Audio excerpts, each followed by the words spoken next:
En la continuidad de Diálogo Abierto ya estamos con la doctora María Luisa Altinger de Schwarzkopf, quien es doctora en Ciencias Meteorológicas, una de las profesionales científicas más prestigiosas del país en relación a este tema, y desde luego con el agradecimiento a la Fundación Ecosud por haber gestionado su presencia. Belleville, como ustedes saben, ha sido una ciudad el día 6 de diciembre del año pasado muy afectada por lo que se considera un tornado. Ella nos dirá específicamente de qué se trató el fenómeno meteorológico, pero lo más importante quizás para arrancar justamente con esto de hablar de meteorología es saber, doctora, buenas noches, ¿qué se ha realizado en materia de meteorología aquí en nuestro país? Porque da la impresión de que, bueno, hay muchísima información, pero quizás todavía la gente la desconoce. Sí, efectivamente la meteorología tiene un avance enorme, porque fue una de las disciplinas que promovió el avance de las computadoras, ya que con el pronóstico numérico, y acá les hago una pequeño... Antes el meteorólogo era lápiz y goma. Los datos ingresaban sobre un mapa, escritos en forma manual. Eso era mi época hace 50 años. El Servicio Meteorológico recolecta de la hermosa red de estaciones meteorológicas que teníamos y que tenemos, y que era uno de los mejores servicios meteorológicos del mundo, nuestro país, en los años 40, 50. Con esos datos, ¿qué se hace? El meteorólogo, ¿qué hacía? Trazaba el campo de presión, con el campo de presión sabía el viento, buscaba las zonas de lluvia, tormentas, etc. Y con eso, y su experiencia y su conocimiento, podía avanzar en un término de temporal, digamos, ¿de cuánto? De máximo 24 horas. Pronóstico para mañana. Sí. Y eso era a mano, era decir, bueno, si toda esta banda de tormentas hizo tanta velocidad, mañana esto, pero las tormentas no se comportan así, avanzan y después se frenan, desaparecen, etc. Y así, ¿qué pasa? Se ha hecho en el mundo, se ha pasado con las ecuaciones matemáticas que gobiernan el fluido de la atmósfera. Se han hecho programas de manera tal que reflejan el instante con los datos, ¿no es cierto? Se toman los datos, se ingresan en las ecuaciones y después con las máquinas computadoras que surgieron más tarde, se hacen los programas que hacen todo automático. Pero no es que automáticamente, sino que... Es lo que por ahí, discúlpeme, se habla de pronóstico extendido, por ejemplo... No, eso se llamó pronóstico numérico. Ajá. Entonces, pronóstico numérico significa, bueno, si esto es así, la computadora o los programas de computación que los físicos y los meteorólogos ingresaron a las computadoras, con eso se podía pronosticar un paso hacia adelante. Y así se fue especializando todo esto, y ahora entra el océano, la atmósfera y hasta, no sé, hasta cuántos metros de altura, 80.000 variables, y no en una zona, sino ahora se abarca todo el globo. Es decir, entonces, con estos pronósticos numéricos se pueden avanzar hasta 15 días de pronóstico. Después, la atmósfera, como es realmente un sistema caótico, llega a un punto donde ya no sirve, a pesar de que cada 12 horas se la alimenta nuevamente con nuevos datos. Entonces, lo que salió ahora para un pronóstico a 7 y a 15 días, dentro de 12 horas se ingresan nuevos datos y quizás varía un poco el pronóstico. Doctora, entonces, lo que quería decirle es enorme el progreso que hay en la meteorología. Lo que no está con el mismo paso de progreso es la cantidad de personas que pueden entender ese proceso por lo que hay en Internet. Bueno, justamente por ahí es bastante difícil para uno que no sepa y que no sabe descifrar, y por ahí se cometen errores de pronóstico que son bastante comunes. Por ahí da la impresión de que hay... No.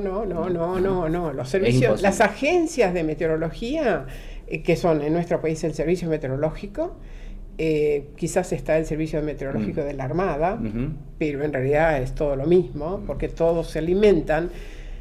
Y ahora quiero explicarles otro tema. Yo les comenté recién que ahora no es cuestión de una región, de tomar los datos de una región, sino que de todo el globo. Entonces, la Argentina está dentro de esa red global. ¿Qué hace la Argentina? Se la manda al centro que recolecta esto, la región 5, que es Chile, Bolivia, Perú, Uruguay, Brasil. Brasil junta toda esa información que ocurre cada 6 horas, se toman los datos. Esa información va automáticamente a Brasil. Brasil le manda a 2 grandes centros mundiales. ¿Cuáles son? Washington y por el otro lado el centro europeo, que está en Reading, Inglaterra. Esos 2 centros son los que arman todo el pronóstico para todo el globo. No solo lo que sucede en superficie, sino que en un nivel, otro nivel, otro nivel, otro nivel, otro nivel, hasta arriba. Es decir, en lo que usted quiera. Y de eso, esos 2 centros envían al servicio meteorológico de cada país los resultados y sus pronósticos. Por lo tanto, fíjese, un pronosticador en el servicio meteorológico, ¿qué es lo que recibe? Recibe de Washington la carta de mañana, de pasado, de así, hasta 7 días. Recibe también del centro europeo, pero como son 2 entes distintos, como si fuera Boca y River, estos están, los del centro europeo, quizás más avanzados que los americanos, y entonces, claro, el pronóstico llega un momento en que para mañana será igual, para pasado un poquito distinto, y para que esto viene así o acá. Y entonces ahí viene que el servicio, el que está de turno, tiene la opción, ¿a quién le llevo el apunte? En un extendido. Claro. Y ahí es cuando, no, yo solamente al centro europeo. Hay gente que, bueno, y otro, pero no se puede discutir. Esas son decisiones ya no objetivas, sino subjetivas, entonces. De elegir en a ese quién le doy. instante sí, en ese instante, pero objetivos son los dos, ¿no?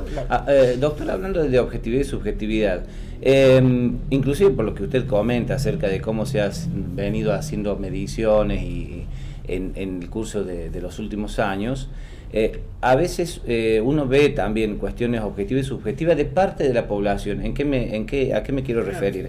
En que muchas veces, por ejemplo, con esto que se habla ahora del cambio climático, de temperaturas extremas, de digamos, tornados, vientos,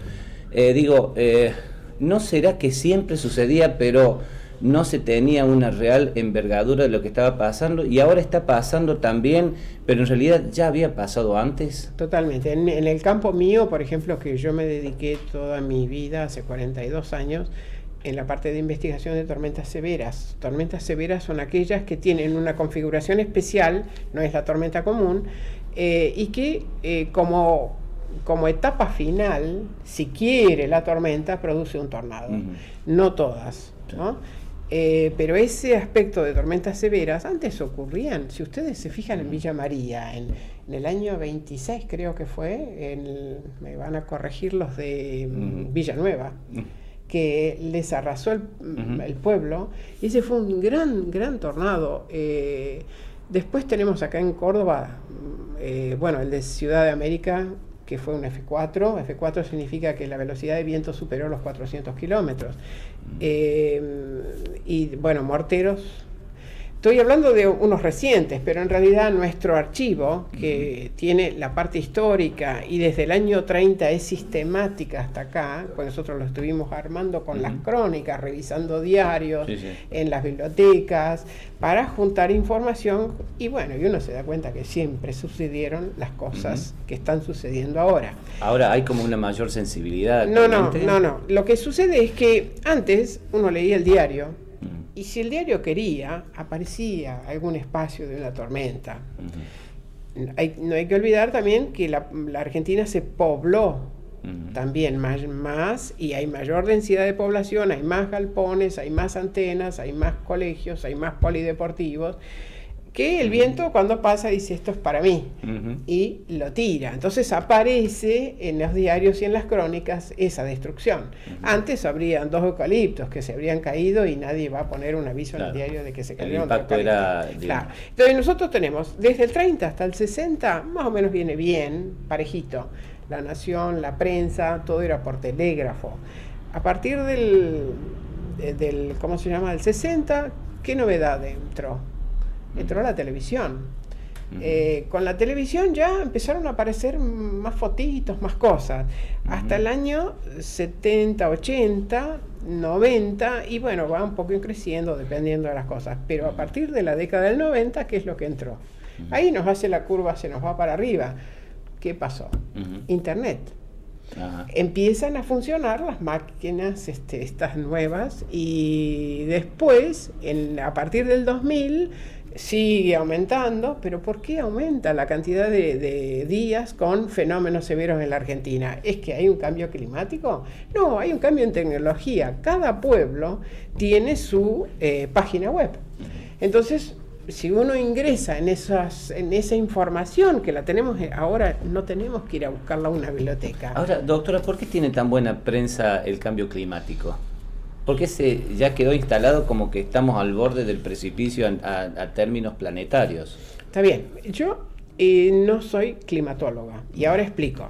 La meteorología tiene varios campos, así como la medicina. Hay gente que se dedica, ¿cómo se llaman estos? Que trabajan en el corazón, cardiólogos. El otro que se dedica a la parte de los huesos. Sí. El otro es un nefrólogo. En meteorología pasa lo mismo. ¿Y cuál es la gran diferencia? Está la gente que trabaja con lo que ocurre en el momento, como sean tormentas, pronosticadores de aeropuertos, que son todos los técnicos en meteorología que están en los aeropuertos, que tienen a cargo los briefings para los pilotos o la información para las líneas aéreas. ¿Eso a cuánto tiempo? Y más de 2 horas, no, porque hasta que sale el avión, llega a Jujuy, es ahí más o menos un plazo de 6 horas, pero ellos dan pronósticos a 6 a 12 horas. Están después los que trabajan en el servicio meteorológico en el día a día, que tienen que dar las tendencias, 3, 4, 5 días, 6 días, y la página del servicio, usted si la puede ver, está llegando hasta los 4 o 5 días. Y después están completamente aparte de todo esto, y que a ellos si llueve, si graniza, si hay tornado, no les importa nada, son los climatólogos. Los climatólogos eran antes los que, si el municipio necesitaba poner un hospital en algún lado para tuberculosos, como era la zona nuestra de Córdoba, entonces se hacía un estudio de clima. ¿Qué clima hay? Necesitamos un clima así, así, así. Entonces, con los registros de cada estación meteorológica, se puede determinar, bueno, en esta parte, en el invierno, tales temperaturas, tales humedades, etcétera. Esos son los climatólogos. Antes era todo regional y hoy es mundial. Y entonces los climatólogos nos pasaron por encima y realmente trabajan en otras dimensiones que nosotros no, yo por lo menos me cuesta muchas veces entender lo que están hablando. Son aquellos que hablan de cambio de clima, los que pueden definir si hubo o no un cambio. Yo no lo puedo decir. Yo escucho las conferencias de ellos, porque es otra rama de la meteorología, ¿no? Doctora, para el próximo bloque le voy a solicitar que hablemos un poco de lo que pasó acá, que es justamente la gran incógnita para los belvillenses y los habitantes del sur de la provincia de Córdoba. Perfecto.